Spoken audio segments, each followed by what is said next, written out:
இயற்கையோடு இணைந்த மனித வாழ்க்கை இருக்குல்ல, அது 2040க்கு அப்புறம் வருதுல்ல, அந்த வாழ்க்கை இந்த இயந்திர அறிவியல் உலகம் 2040 அழிஞ்சிடும். அதன் பிறகு வரப்போகிற இயற்கையோடு இணைந்த மனித வாழ்க்கை இருக்குல்ல, குடிசையில் வாழணும்.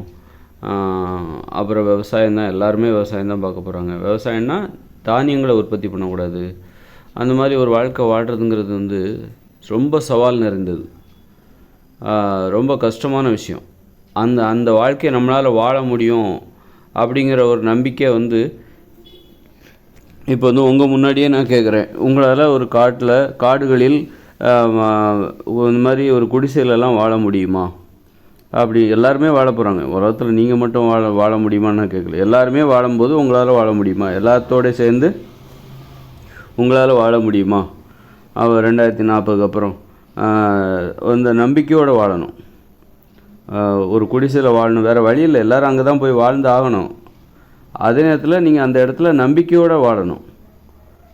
சும்மா வேறு எல்லாருமே அங்கே தான் போகிறோம் கடைசியிலன்னா எப்போ 2040க்கு அப்புறம் எல்லோரும் அந்த இடத்துக்கு தான் நம்ம போய் வாழ போகிறோம். இந்த இயந்திர அறிவியல் உலகம் செயலிழக்க போகிறதுங்கிறது யாராலையும் தடுத்து நிறுத்த முடியாது. அது இயற்கை விதிமுறை. அப்புறம் அடுத்து வரப்போகிற இயற்கையோடு இணைந்த மனித வாழ்க்கை என்பது அதுவும் அங்கே போய் வாழ்கிறதுங்கிறது எல்லாத்துக்குமே கட்டாயம் தான். ஆனால் அந்த இடத்துல போய் நீங்கள் நம்பிக்கையோடு இருக்கணும், மகிழ்ச்சியாக இருக்கணும். அப்படின்னா அது உங்களால் வாழ முடியுமா? அந்த நம்பிக்கை உங்களுக்கு இருக்கா? என்னால் கண்டிப்பாக அந்த காடுகளில் குடிசையில் என்னால் மகிழ்ச்சியாக வாழ முடியும். கடுமையான குளிர் வரும், அப்புறம் ஆடைகள்லாம் கிடைக்காது, உப்புலாம் கிடைக்காது. நல்லா தெரிஞ்சுக்கோங்க, உப்பு கிடைக்காது. உப்பு இல்லாமல் தான் நீங்கள் பச்சையாவோ வேக வச்சோ சாப்பிட்ணும், அல்லது வறுத்து சாப்பிட்ணும் உணவுகளை. அதுமாதிரி அப்போது அங்கே வாழ்வதற்கு உங்களுக்கு நம்பிக்கை தேவை, ஆர்வம் தேவை. அந்த வாழ்க்கை ஒரு ஆர்வமாக வாழணும். அந்த வாழ்க்கையை ஒரு இயற்கையோடு இணைந்த மனித வாழ்க்கையை ஆர்வத்தோடு வாழணும், சுறுசுறுப்பாக போட்டி போட்டுக்கிட்டு வாழணும், ரொம்ப சந்தோஷமாக வாழணும். அப்போ அது எங்கே சாத்தியம், எப்படி சாத்தியம் அப்படின்னா, நீங்கள் இந்த தானிய உணவுலாம் சாப்பிடவே கூடாது. தானிய உணவு, மாமிச உணவுலாம் சாப்பிடவே கூடாது. சாப்பிட்டுட்டீங்கன்னு வச்சுக்கோங்க, உங்களுக்கு அங்கே வாழ்வதில் உங்களுக்கு நம்பிக்கையே இருக்காது, மகிழ்ச்சியே இருக்காது. வெறுப்பை, அதை எதிர்மறையாக அதை குறை சொல்லிக்கிட்டே இருக்க ஆரம்பிச்சிருவீங்க, குறை சொல்ல ஆரம்பிச்சிருவீங்க. வேறு வழியில் நம்ம அந்த வாழ்க்கையை ஏற்றுக்கிட்டு தான் ஆகணும். அப்படி இருக்கும்போது அங்கே மின்சாரம் கிடையாது, தொழிற்சாலை கிடையாது, பல்பு, டிவி எதுவுமே கிடையாது. குடிசை தான் உங்களுக்கு தேவையான குடிசை. நீங்கள் தான் தற்சார்பு வாழ்க்கை முறை. அது தற்சார்பு வாழ்க்கை முறை. யாரும் உங்களுக்கு எதையும் உற்பத்தி பண்ணி தரமாட்டாங்க. வியாபாரம் விற்பனை மூலமாக உங்கள் கையில் கொண்டு தரமாட்டாங்க, சேர்க்க மாட்டாங்க. அப்படி இருக்கும்போது அங்கே பணம் என்னும் நடைமுறை கிடையாது. எல்லாம் குடிசை தான், குடிசையில் தான் வாழணும். அப்படின்னா அந்த வாழ்க்கையில் நீங்கள் சந்தோஷமாக, வேறு வழியில் அதை நம்ம வாழ்ந்தான் ஆகணும். அப்படி இருக்கும்போது அதை ஏற்றுக்கிட்டு சந்தோஷமாக வாழணுன்னா நீங்கள் செய்ய வேண்டியது என்னென்னா, தானிய உணவுகளை சாப்பிட்றக்கூடாது. தானிய உணவுகளை சாப்பிட்டீங்கன்னு வைங்களேன், இப்போ அரிசியெல்லாம் உப்பு சேர்க்காமல் அதை சமைச்சு சாப்பிட முடியாது நம்ம நினைக்கிறீங்களா? அரிசியை வறுத்து கூட சாப்பிட்லாம்ல, உப்பு சேர்க்கலைன்னா கூட பரவாயில்ல. அரிசியை பச்சையாக சாப்பிட்லாம், வறுத்து சாப்பிட்லாம். அந்த மாதிரி நீங்கள் சாப்பிட்டுட்டிங்கன்னா, அரிசியோ கேழ்வரகோ கோதுமையோ நீங்கள் தானியங்களை சாப்பிட்டு விட்டால் அந்த இயற்கையோடு இணைந்த மனித வாழ்க்கையில் வாழ்வதற்கு உரிய நம்பிக்கை உங்கள்கிட்ட இருக்காது. அதை வெறுப்பாக, ஐயோ ரொம்ப கஷ்டப்பட ஆரம்பிச்சிருவீங்க. அதை ஏற்றுக்க முடியாது உங்களால் அந்த எளிமையான வாழ்க்கையை ஏற்றுக்க முடியாது. இந்த தானியங்களை சாப்பிட்டாலே ஒரு எளிமையான வாழ்க்கையை ஏற்றுக்க முடியாது. ஏன்னா அது ஒரு எளிமையான வாழ்க்கை. இயற்கையோடு இணைந்த மனித வாழ்க்கை என்பது எளிமையான வாழ்க்கை. நீங்கள் தானியங்களை உணவாக சாப்பிட்டீங்கன்னா உங்களால் எளிமையான வாழ்க்கையை ஏற்றுக்கவே முடியாது. அந்த காடுகளில் குடிசைகளில் வாழ்கிற ஒரு வாழ்க்கையை உங்களால் ஏற்றுக்கவே முடியாது. அப்போ நீங்கள் என்ன பண்ணுவீங்க அப்படின்னா, ஏன் ஏற்றுக்க முடியாதுன்னா, இந்த தானியங்களை சாப்பிட்டாலே உடம்புல பயங்கர பலம் வரும். பயங்கர பலம் வந்த உடனே உங்களை நீங்களே என்ன நினச்சிப்பீங்கன்னா, நாமெல்லாம் எளிமையானவங்க கிடையாது, நம்மலாம் பெரிய பலசாலிகள் அப்படின்னு நினச்சிட்டு நினைக்கும்போது உங்களால் குடிசையை ஏற்றுக்க முடியாது, குடிசையில் வாழ்வதை ஏற்றுக்கொள்ள முடியாது. இப்போ அதான் நடந்தது. எப்போ உப்பு கலந்து உணவுகளை சமைச்சு சாப்பிட்டாங்களோ, அப்புறம் அந்த மாதிரி தானியங்களெல்லாம் சமைச்சு சாப்பிட்டாங்களோ, அப்போ தான் மனுஷங்களால் எளிமையான வாழ்க்கையை ஏற்றுக்க முடியல. அதனால தான் ஒரு 3000 வருஷத்துக்கு முன்னாடி இருந்தே இந்த மாதிரி இன்றைக்கி நாம் வாழ்ந்துட்டுருக்கோம்ல, காங்கிரீட் கட்டிடம், இதை அடைவதற்கு அவர்களுக்கு ஒரு 3000 வருஷம் ஆயிருக்கு. அன்னைக்கு யோசித்தாங்க, அன்னைக்கு எப்போ உப்பு கலந்து இந்த தானியங்களெல்லாம் சமைச்சு சாப்பிட்டாங்க பார்த்தீங்களா, ஒரு 3000 வருஷத்துக்கு முன்னாடி. அப்போவே இருந்து குடிசையில் வாழ்கிறது அவங்களுக்கு பிடிக்கவே இல்லை. எப்போ இந்த உப்பு கலந்து உணவை சமைச்சு சாப்பிட்டது, அதுவும் தானியங்களை சமைச்சு சாப்பிட்டது, அப்படி சமைச்சு சாப்பிடும்போது அவங்களால எளிமையான வாழ்க்கையை ஏற்றுக்கவே முடியல. குடிசையில் வாழ்வதில் அவர்கள் சந்தோஷத்தை அடையவே இல்லை. அவங்க மேலும் மேலும் எனக்கு வேணும், இது போதாது, இது எனக்கு பிடிக்கல அப்படின்னு சொல்லிக்கிட்டு அவங்க மேலும் மேலும் எனக்கு வேணும், இதை விட பெருசாக வேணும், இதை விட குடிசை எனக்கு போதாது. அப்புறம் ஓட்டு வீடு கண்டுபிடிச்சாங்க. ஓட்டு வீட்டில் வச்சு பார்த்தாங்க, அதுவும் காணாது அப்படின்னோடனே அப்புறம் மெத்த வீடெல்லாம் வச்சாங்க. மெத்த வீடு, கட்டையை வச்சு மேலே சீலிங் போட்ட வீடெல்லாம் உங்களுக்கு தெரியும் தானே, பழைய காலத்து வீடு. அப்போ அந்த மாதிரி வந்தது. அப்புறம் அதுவும் போதாதுன்னு இப்போ காங்கிரீட் வீடு. இப்போ இதுவும் போதாது அப்படின்னு சொல்லி மேலும் மேலும் திருப்தி அடையவே அடையாது. நீங்கள் தானியங்களை உணவாக சமைச்சு சாப்பிட்டீங்கன்னா உங்களுக்கு பேராசை வந்துக்கிட்டே இருக்கும். இப்போ ஏன்னா அது பெரும் பலத்தை கொடுக்கும், பயங்கர பலத்தை கொடுக்கும். அந்த தானிய உணவு, அரிசி, கேழ்வரகு, கோதுமை எல்லாம் பயங்கர பலத்தை கொடுக்கும். அப்போ நீங்கள் என்ன நினைப்பீங்கன்னா, நாம் வந்து பெரிய பலசாலி போலுக்க, மனுஷங்க பெரிய பலசாலி, அவங்க எதிர்பார்ப்பும் அதே மாதிரி பேராசையாக தான் இருக்கும். ஒரு குடிசையில் வாழ்கிறத உங்களால் ஏற்றுக்கவே முடியாது, அதில் திருப்தி அடையவே மாட்டீங்க. மேலும் மேலும் எனக்கு வேணும், பெருசாக வேணும், ஓட்டு வீடு வேணும்னு. அப்போ ஓட்டு வீடு பெருசாக இருந்தது. 3000 வருஷத்துக்கு முன்னாடி குடிசையில் வாழ்ந்தாங்க. அதுக்கப்புறம் பார்த்திங்கன்னா ஓட்டு வீடு பெருசாக இருந்தது. அப்புறம் பார்த்திங்கன்னா மச்சு வீடு பெருசாக இருந்தது. அப்புறம் பார்த்திங்கன்னா இப்போ காங்கிரீட் வீடு. இப்போ இதுலேயும் பார்த்தா மேலும் மேலும் தேடிக்கிட்டே இருக்காங்க பாருங்கள். ஒரு திருப்திங்கிறதே இல்லவே இல்லை. மேலும் மேலும் அடுத்து என்ன அப்படி போகிறதுனால என்ன தப்பு, எவ்வளோ அழிவுகள் பாருங்கள், எவ்வளோ பேர் சாகுறாங்க. நீங்கள் வெளியே போயிட்டு இப்போ வீட்டுக்கு பத்திரமா இருக்கும், அவ்வளோ அழிவுகள், விபத்துகள், மோட்டார் விபத்துகள், நோய்கள். இப்படி நம்ம நிலையாக ஒரு இடத்துல வாழ்ந்தால் தான் இந்த அழிவுகளுக்கெல்லாம் முற்றுப்புள்ளி வைக்க முடியும். நிலையாக ஒரு இடத்துல குடிசையில் காடுகளோடு இயற்கையோடு இணைந்து வாழ்ந்தால் தான் இந்த மாதிரி மோட்டார் வாகன விபத்துகள்னால 10 லட்சம் பேர் சாக மாட்டாங்க. நோய்களால் நிறைய கோடிக்கணக்கான சாக மாட்டாங்க. நோய்களால் இந்த தானிய உணவுகளை சாப்பிட்டனால தான் நோய் வருது. இந்த தானிய உணவுகளை சாப்பிட்டா நல்ல பலம் வரும். அதே நேரத்தில் அதனால் பக்க விளைவுகளும் வரும். ஏன்னா அந்த பலத்தை தானிய உணவுகளை சாப்பிடுவதால் உடம்பில் ஏற்படுகிற ஒரு பயங்கரமான பலத்தை இந்த உடம்பால் தாங்கிக்க முடியாது.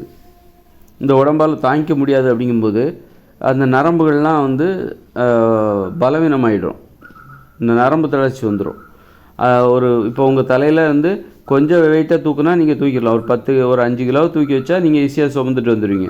அதே 50 கிலோவை தூக்கி வச்சா உங்கள் தலையில் பொத்துன்னு கீழே விழுந்துருவீங்க. அது மாதிரி தான் நம்ம நரம்புகளுக்கு மென்மையான பலத்தை தான் தாங்கிக்க முடியும். ஏன்னா நம்மலாம் மென்மையானவர்கள், மனுஷங்க மென்மையானவங்க. அப்போ நம்முடைய நரம்புகளில் மென்மையான உணர்ச்சிகளை தான் தாங்கிக்க முடியும், மென்மையான பலத்தை தான் தாங்கிக்க முடியும். அளவுக்கு அதிகமான பலத்தை வைக்கும்போது நரம்புகள் ஆட்டம் காண ஆரம்பிச்சிடும். அதான் இந்த தானியங்களை சாப்பிட்டிங்கன்னா அளவுக்கு அதிகமான பலம் வரும். ஆனால் அந்த பலத்தை நம்ம நரம்புகள் தாங்கிக்க முடியாது. அப்போ தான் அது ஆட்டம் காண ஆரம்பிச்சிடும், நரம்பு மண்டலம் பலவீனம் அடையும். அதனால் நம்ம தானிய உணவுகளை மட்டும் சாப்பிட்டோன்னு வச்சுக்கோங்களேன், இந்த காடுகளில் இயற்கையோடு இணைந்து மனித வாழ்க்கையில் அவங்களால அந்த குடிசையில் நிம்மதியாக திருப்தியாக அந்த குடிசையை ஏற்றுக்கவே முடியாது. அவங்களால இல்லை, எனக்கு இந்த குடிசை பிடிக்காது, எனக்கு ஓட்டு விடும், அது திருப்தி அடையாமல் சண்டை போட ஆரம்பிச்சிருவாங்க. ஏன்னா இது சண்டை போடக்கூடிய உணவுகள், இந்த சண்டை போட வைக்கக்கூடிய உணவுகள். அடிதடி சண்டை அப்படின்னு சண்டை மிருகமாக்கிறோம். இந்த உணவு, தானிய உணவு என்பது உங்களை மிருகமாக பேய்களாக மாற்றிவிடும். ஏன்னா அது ஒரு அசுர பலத்தை கொடுக்கும். அந்த பலம் என்பது உங்களை சண்டை போட தான் வைக்குமே தவிர அன்போடு இருக்க கற்றுக் கொடுக்காது. அன்பு, பாசம் அப்படின்னு இருக்க கற்றுக் கொடுக்காது. அதுக்கு தான் உதாரணம். அது எப்படின்னு அதுக்கான நிறுவனம் தான் நம்ம வாழ்ந்துக்கிட்டு இருக்கிற உலகம். இந்த உலகத்தில் நடக்கிறத வச்சே நீங்கள் அதை உதாரணமாக எடுத்துக்கோங்க. உங்கள் கண் முன்னாடி நீங்களே அதற்கு ஒரு உதாரணம். உங்கள் குடும்பம், உங்கள் கண் முன்னாடி இருக்கிற இந்த மனித வாழ்க்கை எல்லாமே அதற்கு உதாரணம் நான் சொல்வதற்கு. அதனால் தானிய உணவுகளை சாப்பிடவே கூடாது. எக்காரணம் கொண்டும் தானிய உணவுகளை சாப்பிடவே கூடாது. அது மனித வாழ்க்கையை நாசமாக்கிவிடும்.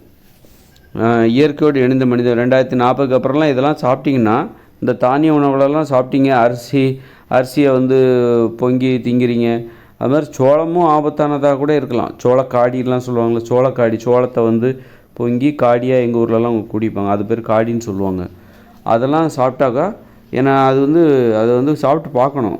பார்த்தா என்னால் சொல்லிடுவேன், எனக்கு ஒரு சோளத்தை ஒரு அரிசியை சாப்பிடும்போது எனக்குள்ளே என்ன மாற்றம் ஏற்படுகிறது அப்படிங்கிறது என்னால் எனக்கு ஒரு நான்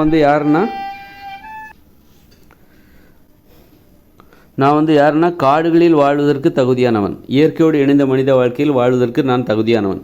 என்னால் இயற்கையோடு வாழ்வது பற்றி தான் சிந்திக்க முடியும். என்னால் இந்த இயந்திர அறிவியல் உலகை ஏற்றுக்கவே முடியாது.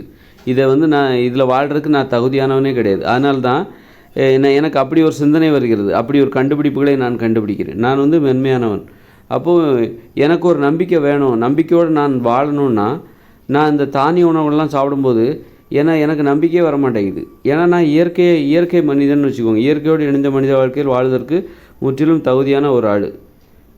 அப்படின்னா என்னால் இயந்திர அறிவியல் உலகில் வாழ முடியாது. அப்படிங்கும்போது நான் என்ன உணவை சாப்பிட்டா நான் சந்தோஷமாக இருப்பேன், நம்பிக்கையோடு இருப்பேன் அப்படின்னு பார்த்தா மென்மையான உணவுகளை சாப்பிட்டா மட்டும்தான் நான் நம்பிக்கையோடு இருப்பேன்.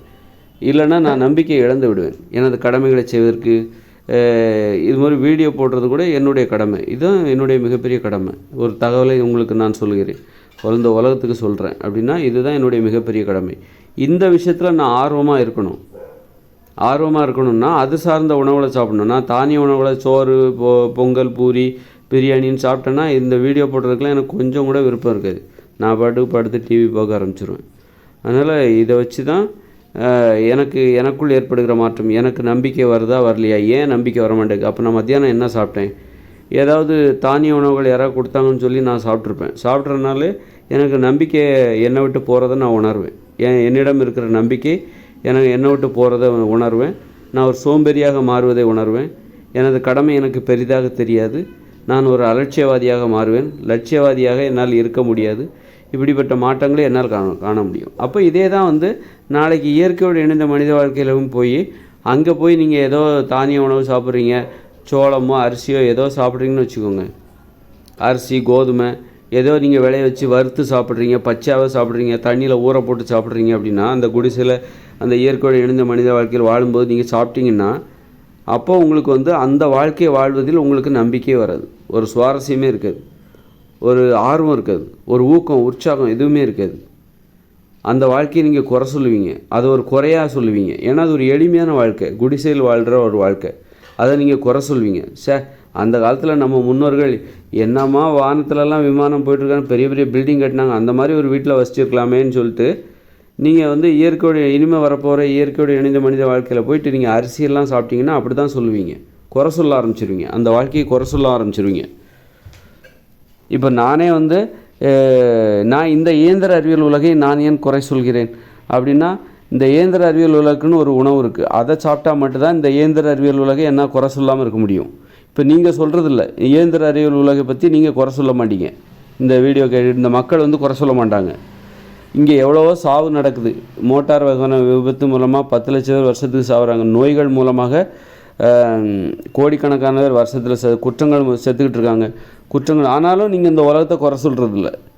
மேலும் மேலும் படிக்கணும், வீடு கட்டணும் அப்படின்னா காரணம் என்னென்னா, நீங்கள் சாப்பிட்ற உணவு தான் இந்த உலகத்தில் இவ்வளோ அழிவை பார்த்தாலும் இந்த உலகத்தை பற்றி நீங்கள் குறை சொல்லாமல் மேலும் மேலும் இந்த உலகத்துக்கு ஆதரவாக நீங்கள் இந்த உலகை பாதுகாக்கவும் பராமரிக்கவும் உங்களாலான முயற்சிகளை செய்ததுக்கு காரணம், நீங்கள் இந்த உலகத்துக்கு இயந்திர அறிவியல் உலகத்துக்கு பொருத்தமான உணவுகளை சாப்பிட்டு கொண்டு இருக்கிறீர்கள். இயந்திர அறிவியல் உலகத்துக்கு பொருத்தமான உணவுன்னா எது? இட்லி, பூரி, பொங்கல், தோசை, பிரியாணி, நூடுல்ஸு, ஐஸ்கிரீமு, இந்த மாதிரி உணவை மாமிசம், மீன், முட்டை, பால், இந்த மாதிரி உணவை சாப்பிட்டிங்கன்னா இந்த இயந்திர அறிவியல் உலகத்துக்கு தான் உங்களுடைய ஆதரவு இருக்கும். இயற்கையோடு இணைந்த மனித வாழ்க்கைக்கு உங்கள் ஆதரவு எவ்வளோ அழிவுகளை நீங்கள் பார்த்தாலும் அணுகுண்டே வெடித்தா கூட இந்த இயந்திர அறிவியல் உலகம் தான் உங்களுடைய ஆதரவு. இயந்திர அறிவியல் உலகத்துக்கு தான். இந்த போர் மூலமாக எத்தனையோ பேர் செத்தாங்க, அப்போ கூட நீங்கள் இந்த இயந்திர அறிவியல் உலகை குறை சொல்ல மாட்டீங்க. காரணம் என்னென்னா, நீங்கள் உண்ணுகிற உணவு தான் காரணம். நீங்கள் உண்ணுகிற உணவு என்பது இந்த இயந்திர அறிவியல் உலகுக்கு ஆதரவாக நீங்கள் செயல்படுவதற்கும் பேசுவதற்கும் அது உங்களை தயார்படுத்தும். இந்த காடுகளில் வாழ்கிற அந்த இயற்கையோடு இணைந்த மனித வாழ்க்கைக்கு உங்களால் ஆதரவு தெரிவிக்கவே முடியாது. அப்போ அந்த இயற்கையோடு இணைந்த மனித வாழ்க்கைக்குள்ளே வாழணும் அப்படின்னா அதுக்குன்னு ஒரு உணவு இருக்குது. அப்போ தான் அந்த வாழ்க்கையை நீங்கள் ஒரு பெருசாக பார்க்க முடியும். அதை நீங்கள் குறை சொல்ல மாட்டீங்க. அதுக்கான உணவு தான் நான் என்ன சொல்கிறேன், காய்கறிகள், பழங்கள், கீரைகள், கிழங்குகள், பருப்புகள், பயிர்கள், கடலைகள், தேன், இதை சாப்பிட்ணும். இந்த மனித உணவுகள்னு ஒன்று இருக்குது. இயற்கை விதிமுறைப்படி மனித உயிர்கள் உண்பதற்கு இயற்கையால் அனுமதிக்கப்பட்ட அந்த மனித உணவுகளை சாப்பிட்டிங்கன்னா மட்டும்தான் காடுகளில் வாழ முடியும். காடுகள்னால் நாம் திட்டமிட்டு உருவாக்கிய இயற்கையோடு இணைந்த மனித வாழ்க்கை. அந்த காடுகளில் நாம் வாழ வேண்டுமென்றால் இயற்கை அனுமதித்த உணவுகளை நாம் சாப்பிட வேண்டும். அப்போ தான் அதை குறை சொல்ல மாட்டீங்க, அதை ஏற்றுக்குவீங்க. அது குடிசை தான். அங்கே உனக்கு ட்ரெஸ் எல்லாம் கடையில் கிடைக்காது, கிடையே கிடையாதுங்க, தொழிற்சாலே கிடையாது, மின்சாரமே கிடையாது. பெரிய புயல் வந்தால் என்ன ஆவீங்கன்னே சொல்ல முடியாது. ஆனாலும் அதை அவ்வளோ பெரிய புயல் வந்தாலும் சரி, நைட்டு ஃபுல்லாக உங்கள் குடிசை ஒழுகும், நீங்கள் உங்களால் தூங்க முடியாது. பயங்கர மழை பெய்யும், சோன்னு மழை பெய்யும். மழை பெஞ்சதுனாலே உங்கள் குடிசையில் அன்றைக்கி தூக்கம் போச்சு, அவ்வளோதான். முழிச்சே கிடக்கணும். எப்படி ஒரு பறவைகள்லாம் வந்து ஒரு மழை பெய்யாத நாட்களில் மரக்கிளைகளில் உட்காந்து தூங்கும் பறவைகள். அதே மழை பெய்கிற நேரத்தில் அந்த மரக்கிளையில் உட்காந்து மழையில் நனைஞ்சிக்கிட்டு இருக்கும். விடிய விடிய மழை பெய்யும், நனைஞ்சிக்கிட்டே இருக்கும். 5 நாள் தொடர்ந்து மழை பெஞ்சாலும் அது நனைஞ்சிக்கிட்டே இருக்கும். வேறு எங்கேயாவது பகல் நேரத்தில் எங்கேயாவது பறந்து போயிடும் அந்த மழையில் கூட, அல்லது முடியாமல் கூட அங்கே கூட. அந்த மாதிரி நம்ம இயற்கையோடு இணைந்த மனித வாழ்க்கைக்கு போகும்போது குடிசையில் தான் வாழ்வோம். குடிசை வந்து ஒருவேளை ஒழுகாமல் ஒரு குடிசையை நம்மளால் கட்ட முடியுமா? சந்தேகம்தான். அப்படி இருக்கும்போது நைட்டு மழை பெஞ்சுதுன்னா ஒழுகிக்கிட்டே இருக்கும். நீங்கள் முழிச்சிக்கிட்டே கிடப்பீங்க. நைட்டு ஃபுல்லாக தூங்காமல் முழிச்சிக்கிட்டே இருப்பீங்க. எப்படா அந்த மழை ஓயும், நிம்மதியாக தூங்கலாம். 2 நாள் கூட தொடர்ந்து மழை பெஞ்சதுன்னா 2 நாள் நீங்கள் முழிச்சே கிடக்கணும். அந்த நசுன்னு இருக்கும், ஒரே ஈரமாக இருக்கும், உங்களுக்கு தூங்கவே முடியாது. ஆனால் அப்படிப்பட்ட வாழ்க்கையை நீங்கள் குறை சொல்ல மாட்டீங்க. ஏன் தெரியுமா? அந்த இயற்கையோடு இணைந்த மனித வாழ்க்கைக்குன்னு ஒரு உணவு இருக்குது. அந்த உணவை சாப்பிட்டிங்கன்னா அந்த வாழ்க்கையில் இருக்கிற ஏற்ற இறக்கங்கள், கஷ்டம் நஷ்டம் எல்லாத்தையும் ஏற்றுப்பீங்க. எல்லாத்தையும் சகஜமாக ஏற்றுப்பீங்க. அப்போ அதுக்கான உணவு, அப்படி சகஜமாக ஏற்றுக்கிறதுக்கான உணவு தான் நான் சொல்கிறேன் மனித உணவுகள். இட்லி, இந்த மனித உணவுனா காய்கறிகள், கீரைகள், கிழங்குகள், பழங்கள், பயிர்கள், பருப்புகள், கடலைகள், தேன், இந்த உணவுகள். இதை சாப்பிட்டிங்கன்னா அந்த வாழ்க்கையில், அந்த இயற்கையோடு இணைந்த மனித வாழ்க்கையில் இருக்கிற கஷ்டம் நஷ்டம் இழப்பு எல்லாத்தையுமே ஏற்றுக்குவீங்க. எவ்வளோ பெரிய மழை வரலாம், வெள்ளம் வரலாம், பஞ்சம் கூட வரலாம், உணவு பற்றாக்குறை ஏற்படலாம், ஆனால் எல்லாத்தையுமே ஏற்றுப்பீங்க, சந்தோஷமாக ஏற்றுப்பீங்க. காரணம், நீங்கள் உண்ணுகிற உணவுகள் கரெக்டாக இருக்கணும். நீங்கள் தப்பாக கண்டி நீங்கள் உணவை சாப்பிட்டீங்க, அரிசியெல்லாம் வந்து விளைய வச்சு வறுத்து நொறுக்கு தீனி மாதிரி சாப்பிட்டீங்கன்னு வச்சுக்கோங்க, அந்த உலகத்தை உங்களால் வாழவே முடியாது. குறை சொல்ல ஆரம்பிச்சிருவீங்க. இப்போ நான் குறை சொல்கிறேன் பாருங்கள். நான் ஏன் இந்த இயந்திர அறிவியல் உலக குறை சொல்கிறேன்? காரணம், நான் மனித உணவுகளை சாப்பிட்டு கொண்டிருக்கிறேன். மனித உயிர்கள் உண்ணக்கூடிய உணவுகளை நான் சாப்பிட்டு கொண்டிருக்கேன். அதனால தான் இந்த இயந்திர அறிவியல் உலகை நான் குறை சொல்கிறேன். நீங்கள் சாப்பிட்ற உணவை நான் சாப்பிடல. நீங்கள் என்ன உணவு சாப்பிட்றீங்கன்னா இந்த இயந்திர அறிவியல் உலகத்தில் வாழ்வதற்கு தேவையான உணவுகளை சாப்பிட்றீங்க. இந்த இயந்திர அறிவியல் உலகத்திற்கு வாழ்வதற்கு தேவையான உணவு எது? இந்த தானியங்கள், அரிசி, கேழ்வரகு, கோதுமை, உப்பு போட்டு சமைச்சு, அது மாதிரி மாமிசம், மீன், முட்டை, பால், இந்த உணவுகள். இதுதான் வந்து இந்த இயந்திர அறிவியல் உலகில் வாழ்வதற்கு தேவையான உணவு. அதை நீங்கள் சாப்பிட்றதுனால தான் இங்கே எவ்வளோ தான் அழிவு வந்தாலும் சரி, இங்கே ஒரு அணுகுண்டே போட்டாங்க ஜப்பானில், ஆனாலும் நீங்கள் வாழ்ந்துட்டுருக்கீங்க குறை சொல்லாமல். இங்கே கல்பாக்கத்தில் அதாவது புலம்புறீங்க, என்ன மாதிரி குறை சொல்லலை. நான் இன்னொரு உலகத்தை உங்கள் முன்னாடி வைக்கிறேன். ஆனால் உங்களால் வந்து நீங்கள் இதை குறை சொல்லலாம், இயந்திர என்னடா உலகம் அதுன்னு நொந்து போகலாம். ஆனாலும் நீங்கள் அதுதான் உலகம்னு நம்பிடுவீங்க. நான் வந்து அதே மாதிரி நான் வந்து என்ன சொல்கிறேன்னா, இந்த இயந்திர அறிவியல் உலக குறை சொல்லிவிட்டு நான் இன்னொரு உலகத்தை வந்து உங்களுக்கு முன் வைக்கிறேன். அப்போது வந்து என்னுடைய கண்ணோட்டம் வேறு, உங்களுடைய புலம்பல்கள் வேறு. அதனால் இப்போ நீங்கள் பார்த்தீங்கன்னா எவ்வளோ தான் அழிவு வந்தாலும் சரி, போர் வந்தாலும் சரி, மோட்டார் வாகன விபத்து மூலமாக நிறைய பேர் செத்தாலும் சரி, நீங்கள் இந்த உலகத்தில் இயந்திர அறிவியல் உலகில் ரொம்ப சந்தோஷமாக இருக்கீங்க. ஒரு ட்ரெயினில் போகணுமா, இப்போ வந்து சென்னையிலேருந்து கன்னியாகுமரிக்கு ட்ரெயினில் போக வேண்டியிருக்கு, ஒரு வேலை விஷயமா அல்லது ஒரு நிகழ்ச்சி, உடனே அதை புக் பண்ணி ரிசர்வ் பண்ணி அந்த பயணத்துக்கு ஆர்வமாக தயாராக இருக்கீங்க. இந்த உலகத்தில் எவ்வளோ நடந்துகிட்ருக்கு, அதாவது ஆக்சிடெண்ட் என்னவோ நடந்துகிட்ருக்கு. நடந்தாலும் நீங்கள் அடுத்தடுத்த பயணத்துக்கு ஆர்வமாக கிளம்பி போயிட்டு தான் இருக்கீங்க. இந்த உலகத்தை சுற்றுறதுக்கு தயாராக தான் இருக்கீங்க. காரணம் என்னென்னா, நீங்கள் சாப்பிட்ற உணவு. நோய் வந்தாலும் சரி, எல்லாருக்கும் நோய் வந்தாலும் சரி, அதை பற்றி கவலையப்படாமல் அந்த உணவில் சாப்பிட்றீங்க.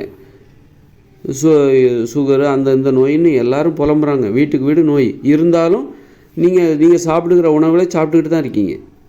நோய் வந்தால் பார்த்துக்கலாம், நோய் வந்த பிறகு வேணால் உணவு கட்டுப்பாடு, அது வரைக்கும் சாப்பிட்லாம் அப்படின்னு சொல்லி சாப்பிட்டுக்கிட்டே இருக்கீங்க. ஏன்னா நீங்கள் சாப்பிட்ற உணவுக்கும் இந்த உலகத்துக்கும் ரொம்ப பொருத்தமானது. இந்த உலகத்து இயந்திர அறிவியல் உலகில் வாழ வேண்டும், நம்பிக்கையோடு வாழ வேண்டும் என்றால் இந்த இயந்திர அறிவியல் உலகில் உள்ள எல்லா அழிவுகளையும் நீங்கள் ஏற்றுக்கணும். அப்படின்னா இந்த சாப்பாடை சாப்பிட்டாலே போதும். இந்த சாப்பாடு, இந்த இட்லி, பூரி, பொங்கல், தோசை, இதை தின்னாலே இந்த உலகத்தில் நடக்கிற பெரும் அழிவுகள், பேரழிவுகள் எல்லாத்தையுமே நீங்கள் சகஜமாக எடுத்துப்பீங்க. இதுக்கு மாற்றா வாங்க எல்லோரும் வாங்க காடுகளுக்கு போயிடலான்னு போகவே மாட்டீங்க. இந்த உலகமே வேணாண்டா, இந்த இவ்வளோ ஆக்சிடெண்ட் நடக்குது, இவ்வளோ நோயால் செத்து போகிறாங்க, அணுகுண்டு போடுறாங்க, போரிடுறாங்க, அப்போ கூட நீங்கள் ஒரு ஆள் என்றைக்குமே வாங்க காடுகளுக்கு போகலான்னு போகவே இல்லை. நீங்கள் இங்கேயே தான் கிடக்குறீங்க. இந்த உலகமே வேண்டாம், காடுகளில் போய் வாழலான்னு சொல்லி யாருமே போகிறது கிடையாது. கொரோனா வந்துச்சு, வீட்டிலே முடங்கி கிடந்தாங்க வெளியே, எப்படா அது ஒழியும்னு வீட்டை விட்டு அப்போ தான் வெளியே வந்து திரும்பவும் போராடுறாங்க. ஒரு அணுகுண்டை போட்டாங்க ஜப்பானில், அதனால் புல் பூண்டு எல்லாம் வந்து எல்லா நகரமே அழிஞ்சு போச்சு. அப்புறமா அதை வந்து மீட்டெடுக்கிறாங்க, அந்த நகரத்தை மீட்டெடுக்கிறார்கள். மீட்டெடுத்து அங்கே வாழ ஆரம்பிக்கிறாங்க. அது என்ன ஆனாலும் சரி, எவ்வளோ பெரிய அழிவு வந்தாலும் இந்த இயந்திர அறிவியல் உலகம் அவங்க விட்டு கொடுக்கவே மாட்டேங்கிறாங்க. எல்லாத்தையும் சகஜமாக எடுத்துக்கிறாங்க. மிகப்பெரிய அழிவுகள் வருது, மிகப்பெரிய விபத்துகள். ஒரு மோட்டார் வாகன விபத்தில் காலே துண்டாக போயிடுது. இருந்தாலும் அவங்க இந்த இயந்திர அறிவியல் உலகில் நம்பிக்கையோடு காரணம் அவங்க சாப்பிட்ற உணவு. அந்த இட்லி, பூரி, பொங்கல், தோசை இருக்குல்ல, இந்த உணவுகள் இவ்வளோ பெரிய அழிவுகளையும் உங்களால் எளிதாக எடுத்துக்க வைக்கும். அதே நேரத்தில் அதே மாதிரி தான் நீங்கள் காடுகளில் இயற்கையோடு இணைந்த மனித வாழ்க்கையில் வாழ்ந்தீங்கன்னா அங்கே போயிட்டு நீங்கள் அரிசியெல்லாம் சாப்பிட்டீங்கன்னா உங்களுக்கு அந்த வாழ்க்கையை உங்களால் ஏற்றுக்கவே முடியாது, குறை சொல்ல ஆரம்பிச்சிருவீங்க. ஏன்னா அரிசி என்பது அங்கே சாப்பிடவே கூடாது. எளிமையான வாழ்க்கை, அது குடிசையில் வாழ்கிற வாழ்க்கை. அந்த வாழ்க்கையை நீங்கள் ஏற்றுக்கணும் அப்படின்னா அதற்கேற்ற உணவுகள், மனித உணவுகளை தான் நீங்கள் சாப்பிடணும். காய்கறிகள், கீரைகள், கிழங்குகள், பழங்கள், பருப்புகள், கடலைகள், பயிர்கள், இது போன்ற இந்த உணவு, தேன், இந்த உணவை தான் சாப்பிடணும். சாப்பிட்டா மட்டும்தான். அது மாதிரி மாமிசம் சாப்பிடக்கூடாது, பால் சாப்பிடக்கூடாது, முட்டை சாப்பிடக்கூடாது, மீன் சாப்பிடக்கூடாது, தானியங்கள் சாப்பிடக்கூடாது. இப்படி ஒரு கட்டுப்பாட்டை கடைப்பிடிச்சாதான், இந்த மாதிரியான உணவு கட்டுப்பாட்டை கடைப்பிடித்தால்தான் அந்த உலகத்தில் நீங்கள் இயற்கையோடு இணைந்த மனித வாழ்க்கையிலையும் நிறைய இழப்புகள் வரும். என்ன இழப்பு வரும்? கண்டிப்பாக நோய் வராது. ஆரோக்கியமாக தான் இருப்பாங்க, உடம்பு உறுதியாக இருக்கும், அழகாக இருப்பாங்க, அறிவோடு இருப்பாங்க, சுதந்திரமாக இருப்பாங்க. அங்கே வர்ற ஒரே இழப்பு என்னென்னா இந்த குடிசையில் வசிப்பாங்க, அவ்வளோதான். அவங்களால மென்மையானவர்களாக மாறிவிடுவார்கள், குடிசையில் வசிப்பார்கள். அவர்களுக்கு பெரிய ஆசைகள்லாம் இருக்காது, பெரிய பேராசைகள்லாம் இருக்காது. ஒரே அச்சுறுத்தல் என்னென்னா, இந்த பெரும் மழை புயல் வந்ததுன்னா அவ்வளோதான். மழை நைட்டெல்லாம் மழை பெஞ்சுன்னா குடிசை ஒழுக ஆரம்பிச்சிடும். இல்லை ஒழுகாத மாதிரி ஏதாவது குடிசை அவங்க கட்ட முடிஞ்சதுன்னா அப்போ தப்பிச்சாங்க. அந்த மழை பெஞ்சதுன்னா பெரிய மழைலாம் பெஞ்சுன்னா அப்புறம் ஒழுக ஆரம்பிச்சிடும். வீட்டுக்குள்ளே யாரும் படுத்து தூங்க முடியாது. அதுதான் இல்லை ஒழுகாத குடிசையை கட்ட முடிஞ்சதுன்னா கட்டிக்கோங்க. கட்டிட்டாங்கன்னா அவங்க தப்பிச்சிட்டாங்கன்னு அர்த்தம். அந்த மழையிலேருந்து, அதுவும் ரொம்ப அந்த மழை காலம்தான் ரொம்ப பெரிய போராட்டமாக இருக்கும். அந்த வகையில் இல்லை அவங்களால முடியும் அப்படின்னா ஓகே. ஏன்னா முடியும்னா ஓகே, முடிச்சுக்கோங்க. அது அவங்க சாமர்த்தியம்.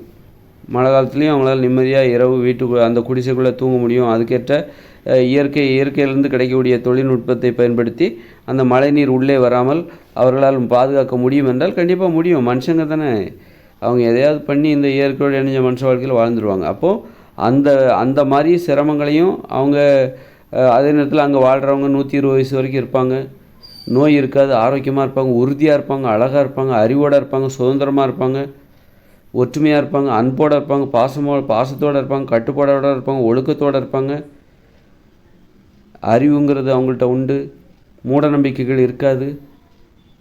ஆனால் குடிசையில் வாழ்வாங்க. அப்போது அந்த அறிவு இப்போ இவ்வளோ நேரம் சொன்னேன், அறிவோடு இருப்பாங்க, ஒழுக்கத்தோடு இருப்பாங்க. இதுக்கெல்லாம் காரணமே அவங்க சாப்பிட்ற உணவு தான். அவங்க இட்லி, பூரி, பொங்கல், தோசை, அதாவது தானிய உணவுகளை சாப்பிட்டாங்க, அரிசியை சாப்பிட்டாங்கன்னு வச்சுக்கோங்களேன், அவங்கக்கிட்ட எல்லாம் அறிவு இருக்காது, ஒழுக்கம் இருக்காது, கட்டுப்பாடு இருக்காது, ஆரோக்கியம் இருக்காது, மூட நம்பிக்கை தான் இருக்கும், பண்பு இருக்காது, பாசம் இருக்காது, மென்மையான அணுகுமுறை இருக்காது, வன்முறை தான் அவர்களிடம் இருக்கும். அதற்கு உதாரணம் அது எப்படி நீ சொல்கிற அப்படின்னா, இந்த உலகத்தில் நீங்கள் அதானே சாப்பிட்றீங்க. அப்போ இந்த உலகத்தில் மனுஷங்கிட்ட அதானே இருக்குது. யார்கிட்ட ஒழுக்கங்கிறது எத்தனை பேர்கிட்ட இருக்குது, பண்புங்கிறது எத்தனை பேர்கிட்ட இருக்குது, கட்டுப்பாடுங்கிறது எத்தனை பேர்கிட்ட இருக்குது, மென்மையானவர்கள் எத்தனை பேர் இருக்காங்க? யாருமே இல்லை. நோயற்றவர்கள் எத்தனை பேர் இருக்காங்க? நோய்களால் பெருகி போயிருக்கு. கட்டுப்பாடு, ஒழுக்கம் எதுவுமே கிடையாது, பண்பு எதுவுமே கிடையாது. காரணம் அவங்க சாப்பிட்ற உணவுகள், இந்த இட்லி, பூரி, பொங்கல், தானிய உணவுகள், இதெல்லாம் சாப்பிட்றதுனால தான் அவங்களுக்கு இப்படி ஆகிப்போச்சு. அப்போது இயற்கையோடு இணைந்த மனித வாழ்க்கையில் அவங்க மென்மையானவர்களாக இருப்பாங்க, நல்ல பண்புடையவர்களாக, ஒழுக்கம், கட்டுப்பாடு, திறமை, அதாவது எளிய திறமை, சுதந்திரம், அறிவு எல்லாமே இருக்கும், ஆரோக்கியம் இருக்கும், அழகு இருக்கும், உடலில் உறுதி இருக்கும். காரணம் அவர்கள் உண்ணுகிற உணவு. அதுக்கு அவர்கள் உண்ணுகிற உணவு தான் காரணம். அதனால தான் அந்த குடிசையில் வாழ்ந்தாலும் அவர்களால் மகிழ்ச்சியாக வாழ முடியும். அதற்கு காரணம் அவங்க உடம்பு ஆரோக்கியமாக இருக்குது.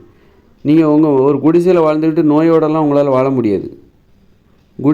நோயோடெல்லாம் வாழ முடியாது. நோய்களோடு குடிசையில் எளிமையாலாம் வாழவே முடியாது. நோயோடு இருக்கணும்னா உங்களால் குளிர் தாங்க முடியாது. அதுவும் இயற்கையோடு இணைந்த மனித வாழ்க்கையில் போர்வெல்லாம் கிடையாது. ட்ரெஸ்ஸெல்லாம் பெரும்பாலும் உங்களுக்கு நல்ல ட்ரெஸ்ஸெல்லாம் நீங்கள் இயற்கையிலேருந்து எப்படி தயாரிப்பீங்க? அதெல்லாம் தயாரிக்க முடியாது. அப்போ எப்படி நோயோடு அங்கே வாழ முடியும்? பயங்கரமாக குளிரும். அங்கே நினச்சா நீங்கள் சூடாக வெந்நி எப்பவும் போட்டு குடிக்க முடியாது. தீப்பெட்டியே கிடையாது. ஒவ்வொரு வாட்டியும் பற்ற வைக்கணும்னா சிக்கி முக்கி கல்.